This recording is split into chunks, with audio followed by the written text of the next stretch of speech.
Hello and welcome on in, everybody. Good to see you. My name is Sam Peterson, and I am your host for today's Photoshop challenge. And today's challenge is a fuzzy text effect. We're going to be creating this kind of furry, fuzzy text. And if you want to follow along with this, you can download the starter file, which should be down in the description below. You can download that file. You'll have the same assets that I'm using, and you can follow right along. And as always, if you want to take this a different direction or use your own assets, kind of put your own spin on it, definitely feel free to do so, depending on your level of comfort. So this is the starter file that we're working with today. And I'm going to toggle this fur off. This is the one I'm using. I believe there's two textures in the starter file. Again, you're welcome to kind of find your own on Adobe stock or some sort of stock website. And yeah, let's jump into it. I'm going to be using this one today. So what I want to do is hide my texture, and I'm going to get my text tool, hotkey T, and I'm going to go ahead and just type fur. Now I'm using a font called, I assume it's pronounced Margot. It's M-A-R-G-O-T, Margot. But if you check it out, you'll see that it has a lot of rounded edges, and that's really what I'm going for. We're creating a soft kind of furry text effect. So I think something with hard edges won't work as well. So you can find a font that you like. That is the one that I'm using. If you go into fonts.adobe.com, you can actually browse all fonts if you click that button there. And there's different categories that might help you in this.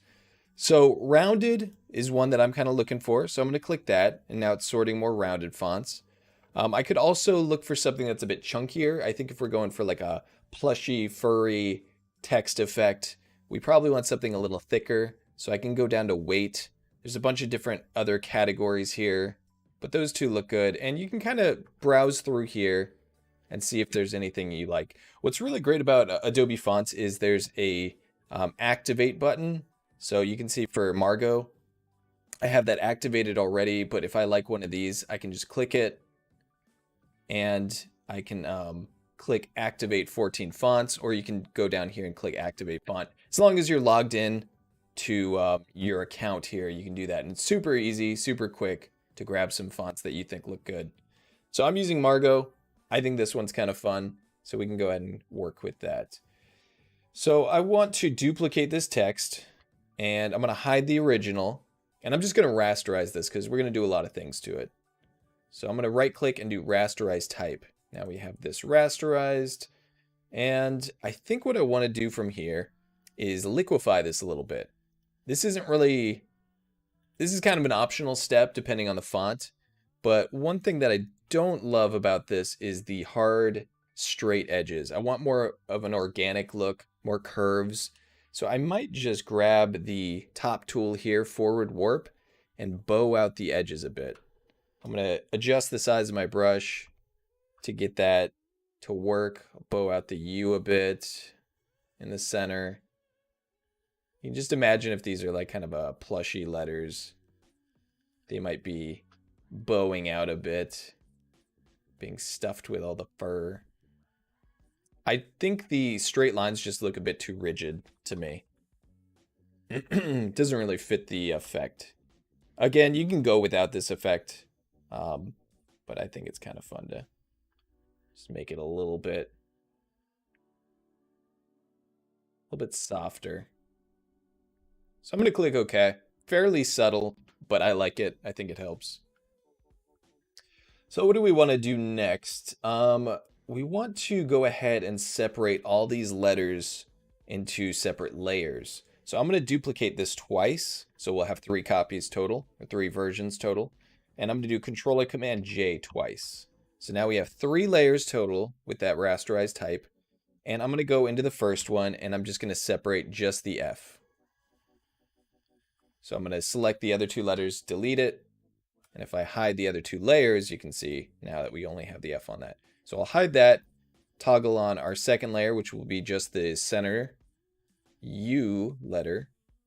So I'll select that, and I can do Control or Command Shift I to invert that selection to select everything but the U, and press delete.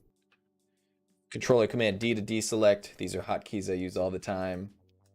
And then now we just need the R. So let's grab that. and then Control or Command I, delete, there. Now we have fur with each letter on separate layers. From here, I am going to make these kind of poofy and fuzzy. So I want to separate the letters a little bit from each other. So I'm selecting my move tool. Just going to hold on Shift and drag to the left with the F. Click on the R, Shift, click, and drag to the right. And the R just makes it so it's only moving, sorry, the Shift click makes it so it's only moving to the right, horizontally. I'll get it. I'll get this. By the way, what's going on, everybody? Good to see you. I didn't say hi to everyone. Sean in the chat, General Kenobi. We got Wade and Cody. 2 power mods today. Umacore and Marsha. Welcome on in, everybody. Good to see you. Hope you're all doing well. Thanks for joining. So now we have all these letters, and that's looking pretty good. And I want to go ahead and take my texture and start positioning this. So I'm going to duplicate this, and I'm going to make it, the duplicate, a smart object. So I'm going to right click it, do convert to smart object. I'm going to select my move tool, and I'm just going to rotate this. You can see the fur's kind of going left to right. I will keep that in mind. Kind of maybe have it going top to bottom. I don't think it matters too much, but I do want a good amount of the pattern showing in. So if I clip this to the F right now, it's not really showing much of that pattern. So I'm going to scale it down. Smart object makes it so it doesn't lose any information. We're not actually going to have this clip, but this is a good way to see how it's working. So from here, I want a little bit of space on the edges for the fur. So I could even widen this a bit just to be safe.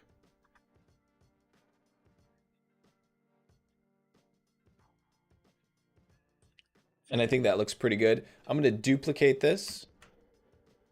And I could do the same. I could clip that to the U for now, just for visual purposes. And move that over. You can see the borders of the texture show that it's not wide enough. So I'm just going to hold on Shift and click to stretch it.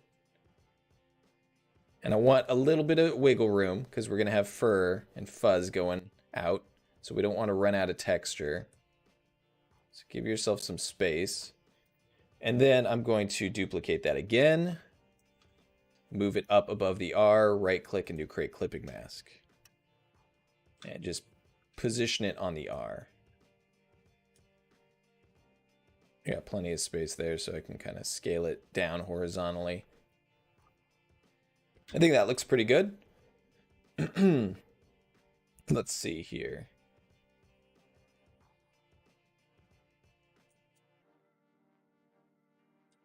Yeah, I think that's looking pretty good. So what I want to do is release these clipping masks. This is not how we're going to be doing it. And then I want to take each letter and put these at the bottom. So the fur is going to be at the bottom with the texture stacked on top of it. And what I want to do from here is I actually want to mask out the texture itself. So I'm going to control click the F. So if I click the layer thumbnail of the F, control click, you can select the contents of that layer. So from there, I'm going to go to my first texture, select that layer, and click the mask button at the bottom of the layers panel. So it's not actually clipping it, it's just masking out the texture in the shape of the F. I'm going to repeat that for the 2 remaining letters. We're going to go to our R, control click the thumbnail icon, or sorry, I'll do that for the U first. And then go to my second texture that's over the U and mask it. Mask that selection.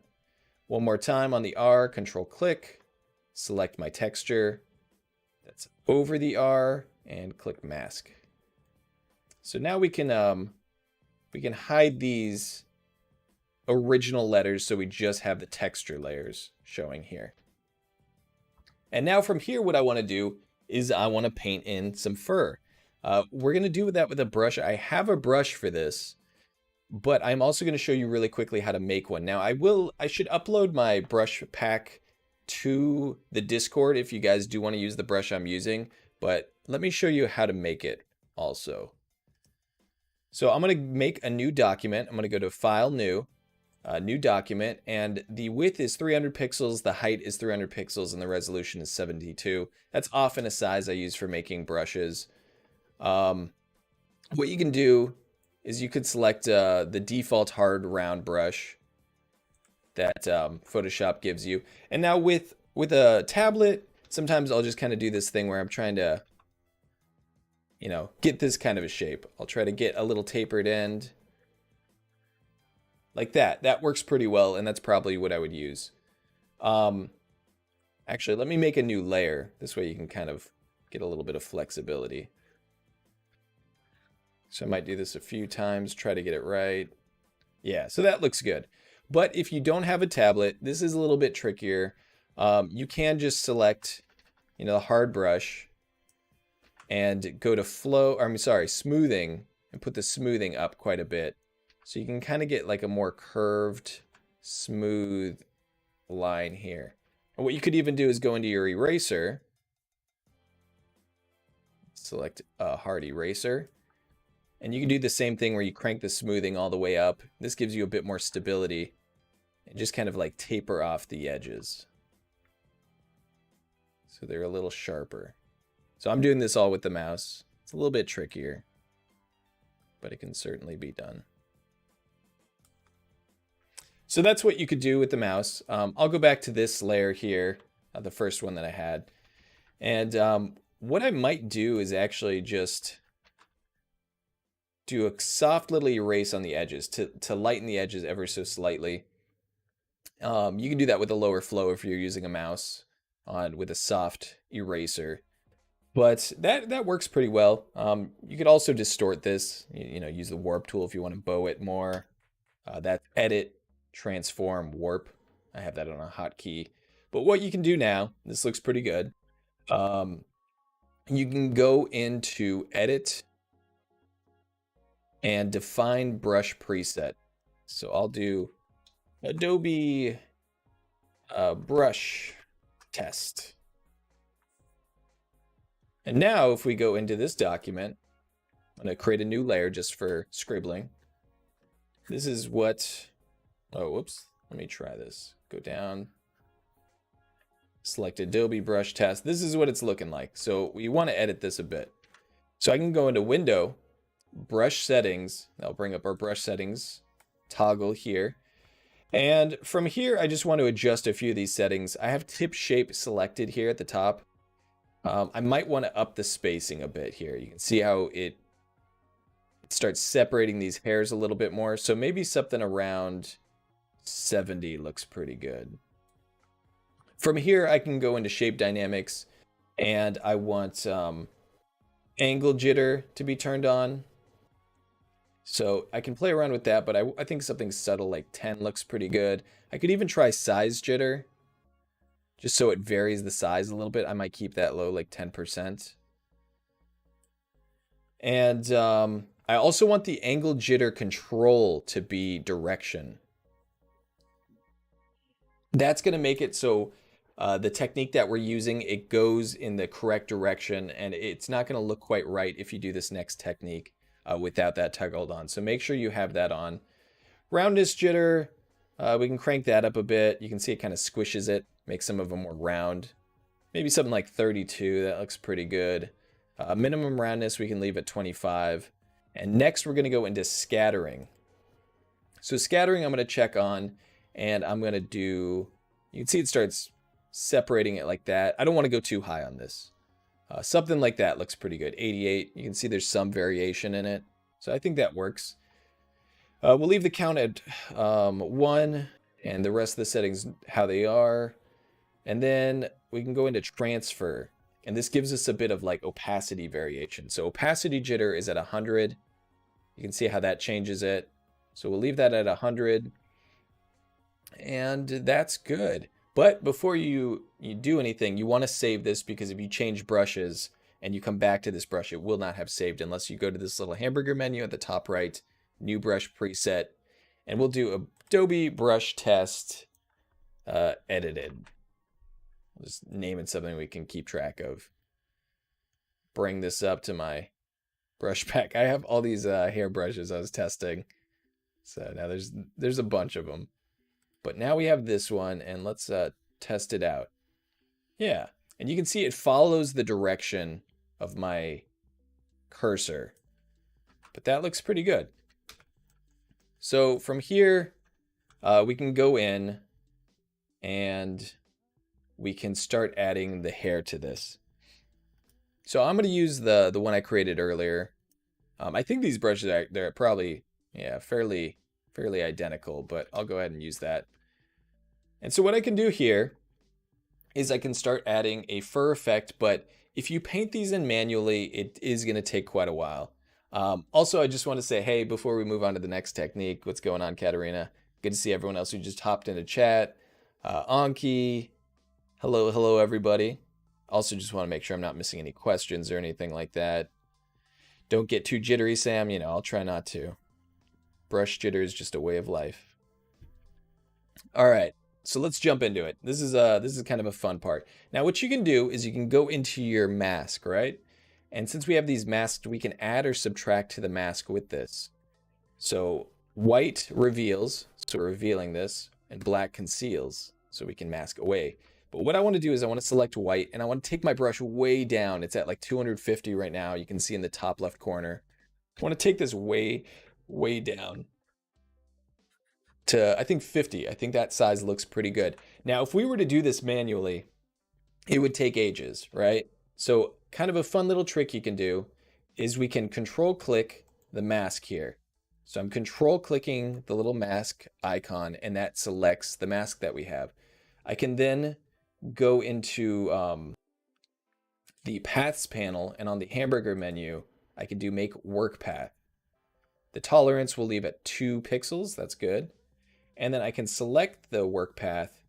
And what I want to do is make sure I have that selected, the mask for the F, and go. And at the bottom here, you'll see this little circle. It says stroke path with brush. It's the empty circle there, second from the left. If I click that, each time I click it, it kind of does this path where the brush is basically outlined on the path we just created. So I can just keep clicking until I get the density that I want. And I'm clicking a lot. It creates quite a bit of clicks, or it requires quite a bit of clicks. Now I did Control or Command H to hide that selection, so I can zoom in and see if there's any gaps. There I can see a little bit. So you probably have to select the work path again. And click a couple more times. So that looks pretty good. Let's repeat that step for the rest of them. So I'm going to go to the U. I'm going to control click the U. Go into paths. Make work path.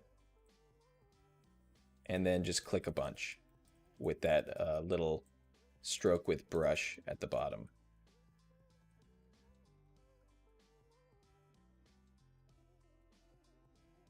Okay, that looks pretty good. Control click the R mask. Go into paths, hamburger menu, make work path. Okay. And click a bunch. So if I had to do this manually, it would take ages. I find that this is much easier, much quicker.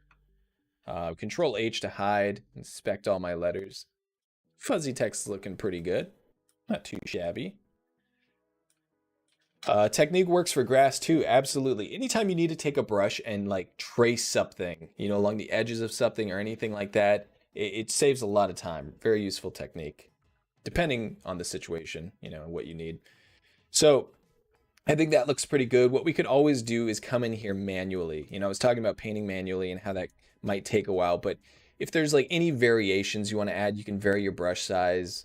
If there's any like clumps you want to add, like it's sticking up more in one area than another, this is a good opportunity to kind of make it look a bit organic. Like there's some tufts and some, you know, differences in length, just in key areas.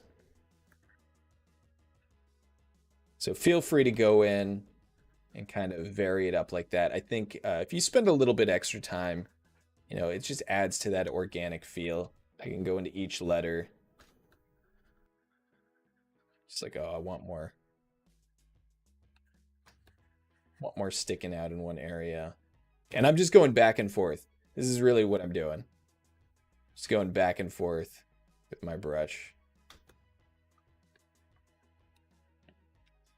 So that looks pretty good. We'll leave it at that just for the sake of time, but you know, spend as long as you want on this.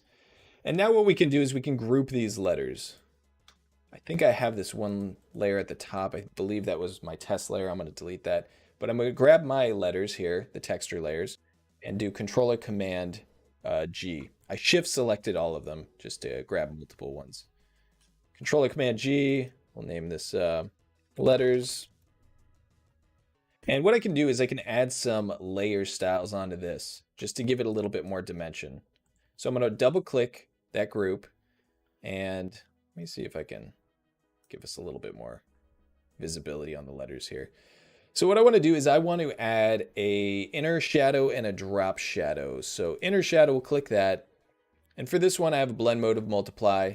I'm just choosing this really dark red color because I think my text has a lot of like oranges. So for the shadow, I'm going to go a little bit cooler, but kind of keeping the same color scheme, which would be red. So the angle I have at -135. You can play around with that, kind of see how the lighting changes. But I thought -135 looked pretty good. The distance is 24. You can play with that. These are all just ones that I think look good for mine. I imagine that yours might work quite well too, but you can play around like how much of the shadow do you want. And for me, I thought 45 was kind of a sweet spot for the size.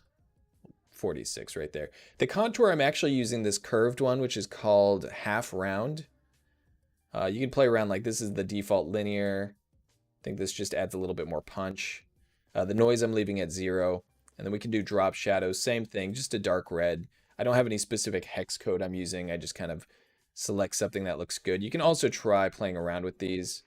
I think it's more apparent with the inner shadow. You know, maybe I want like a bit more saturation.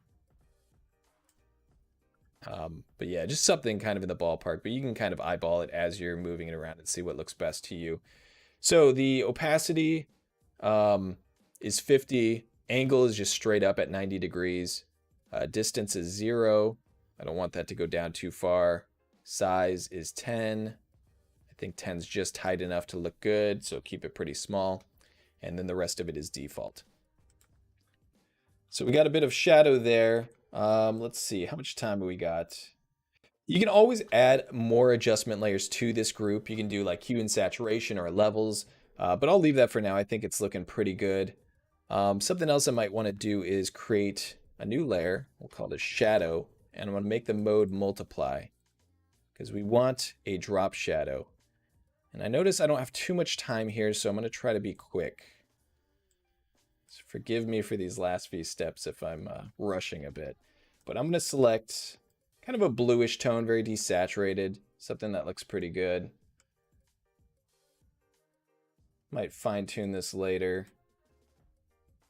And what we can do from here is make this a smart object, right click it, convert to smart object, and I'm going to add a bit of a blur. So we're going to go to blur, Gaussian blur, and we're going to do 22 here. I think that looks pretty good. You can play around, we'll see how it looks, but 22 works for me. And then I might just do one more, blur, motion blur, and this will give us a bit of side-to-side stretching, which I think looks a bit better. So the angle I just have at 0, it's completely side-to-side. Play around with the distance, but I think 230 looks pretty good. Stretch that a bit more. 267, why not? Click OK. And then that is our kind of ground blur there. I'm going to put that shadow underneath the layers. Right now it's on top, which doesn't look quite right. So we have a little blur there. And let's see, how much time do we got? We're running out of time, so let's add a quick background. I'm going to create a new layer at the very bottom and try selecting a different, various colors that we're using or that we could use. We could do a tan. Could also do like a blue, which would be a complementary color. I don't know what you guys like better. Let's try this. We'll try this kind of tan color. And then we could even take a brush, an airbrush, and do a little bit of brighter center. So I could take the flow down, use a really big brush, and just click a few times in the center. This kind of like spotlight effect. If I don't like this, I could also do Control Command U. You could do a adjustment layer, but I'll just do a direct. You could also just change the background and kind of see what looks good. Like maybe I like that. Maybe I prefer that greenish color. There's a bit more contrast there. I think it looks pretty cool. From here, the last thing I wanted to say, we are out of time, is if you wanted to add manual lighting to this, you could do a multiply layer and paint on the text.